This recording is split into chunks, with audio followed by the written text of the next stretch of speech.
インフラ整備や経済開発、人材教育、そして災害対策。これらのほとんどを外国からの援助に頼っている国、ネパール。開発活動を行うには莫大な資金が必要であり、ネパールは援助依存の国になりつつあります。そこで今回はネパールが受けてきた外国からの援助について詳しく深掘っていきたいと思います。Namaste everybody, Guy さん is here. 今回はネパールが外国からの援助を受けた大きな出来事4選についてお話ししていきたいと思います。発展途上国であるネパールは社会経済の開発方法が日本とは大きくかけ離れています。開発計画やインフラ整備を行うには予算が必要であり、ネパールにおけるほぼ全ての開発活動は外国からの援助に強く影響されてきました。中でも昔は日本がネパールへの最大の援助国でした。最近では援助活動に対する政治的干渉や汚職、またネパールの援助活用能力の低さから援助国がネパールに対する信頼を失っているとも報告されており、まだまだ問題が山積みです。今回の動画ではそんなネパールの歴史の中でも特に大きな外国援助について深掘っていきたいと思います。このチャンネルではネパールに関わる様々な情報を発信しています。ぜひ今のうちにチャンネル登録とコメント欄の方で応援してくれると嬉しいです。またガイさん公式 LINE の方も作りましたので、こちらではネパールについて何でも聞くことができますので、いつでもテキストを送ってください。それでは早速内容に入っていきましょう。では早速ネパールへの大きな援助活動一つ目は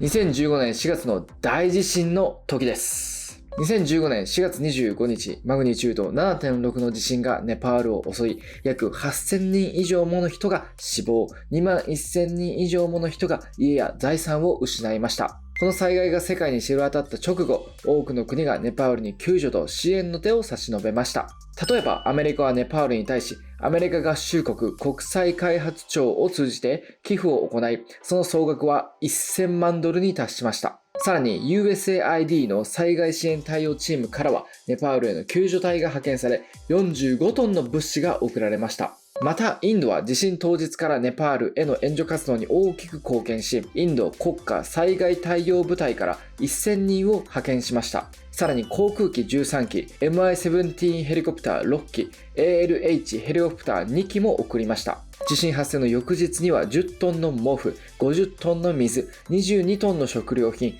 2トンの医薬品が首都カトマンズに送られました。インドのメディアによると、インドは陸軍野戦病院という移動式救護施設を3つ、エンジニア特殊任務部隊、民間医師による医療ユニットも派遣したそうです。また地震発生の翌日には中国が62名の探索救助隊を派遣し、緊急シェルター、衣類、毛布、発電機など総額330万ドルの援助を行いました。日本も10億円の救助援助を行っています。その他のアジアや欧米諸国からもたくさんの支援が行われました。ではお次、ネパールへの救助活動2つ目は2020年のコロナ感染症です。コロナウイルスは全世界に大きな打撃を与え、毎日多くの人々が命を落としていました。ネパールでは感染症の蔓延を阻止できなかった連邦政府に不満を抱いている人もいるようです。連邦政府は州政府や地方政府が感染症との戦いに強力でないと非難しましたが、州政府や地方政府は連邦政府からの財政的支援やその他の必要な援助がないことがネックになっていると訴えていました。ネパールでのワクチン接種プログラムは無償資金協力という形でインドから受け取ったアストラゼネカ社製のワクチン100万回分で開始されました。ネパール軍もインドからの無償資金協力で同じワクチンを10万回分受け取ります。その後、ネパールはインドから追加で34万8000回分のワクチンを受け取り、さらに100万回分を必要としていました。しかし、インド国内でもワクチンの需要が高まっていたため、インドの医薬品メーカーであるインド血清研究所 SII からの輸出が停止されました。ネパールの深刻な状況を知った WHO の事務局長は、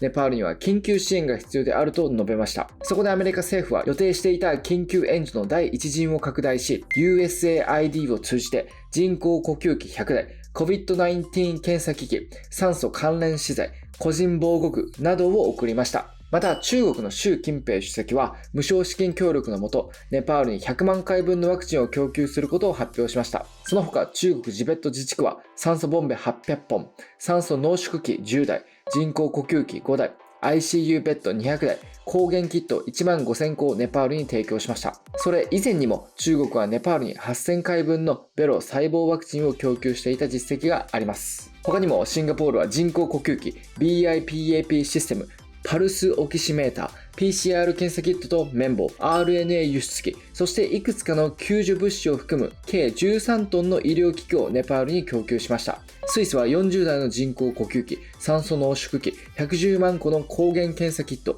800万ドル相当の PPE を含む計30トンの医療物資をネパールに提供しました。このように多くの国が自分たちもウイルスに苦しんでいるのにもかかわらず、ネパールの救助を行っていたんですね。それでは後半戦、ネパールへの救助活動3つ目は、インフラ整備です。ネパールにあるカルナリの一本橋、バスターミナル、トリブワン大学教育病院、メラムチ水道プロジェクト、水力発電プロジェクト、高速道路などは日本からの援助で建設されています。インドからの援助はカトマンズの空港、コシダム、ビル病院、外商センター、高速道路、灌漑プロジェクトの建設に役立ちました。ソ連はタバコ工場や砂糖工場、水力発電所、東西高速道路の建設を援助しました。中国からの補助金はカトマンズのトロリーバス路線の道路建設、国際会議場、市民病院、がん病院、革、靴、レンガ、タイル工場の建設に役立ちました。アメリカの助成金は村の開発、農業、教育、公衆衛生の支援に使われました。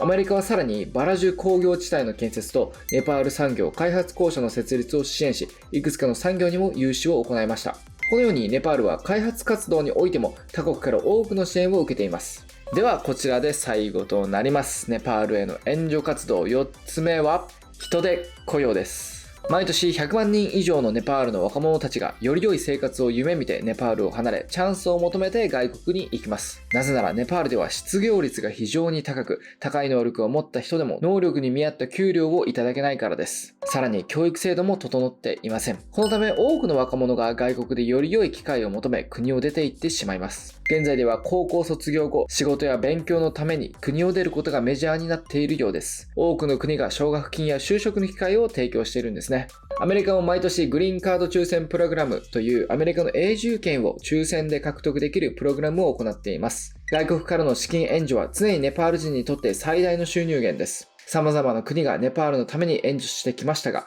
ネパール国内では未だ労働力が不足しており、いずれ大きな問題につながるかもしれません。はい、お疲れ様でした。それでは今回の復習に入りましょう。ネパールが外国から受けた援助活動4選。1つ目は2015年の大地震でした。救助隊や救援物資など迅速な支援を受けていましたね。そして2つ目はコロナ感染症でした。ワクチンや医療機器などを多くの国が送っていましたね。そして3つ目はインフラ整備でした。道路や病院、発電所など社会基盤の開発を外国からの援助に頼って行ってきました。そして最後4つ目はめちゃめちゃ大事、人手雇用でした。若者の教育や就業機会を外国で提供しているんですね。はい、いかがだったでしょうか。ネパールが他国からの援助や支援を受けていることはまだまだたくさんあります。たとえ小さな手助けだったとしても積み重ねれば本当に大きな力になっていきます。だからこそ皆さんも何かを必要としている人がいたらすぐに手を差し伸べていただけると嬉しいです。今後もネパールに関わる様々な情報、皆さんの知らない情報を発信していきます。ぜひとも高評価とチャンネル登録で応援してください。皆さんの周りで災害など緊急事態はありましたか？またその時どのような援助を周りの方々からいただきましたか？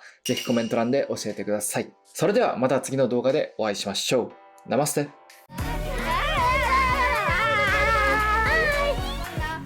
Please subscribe our channel and press like also. Share our video also. Bye.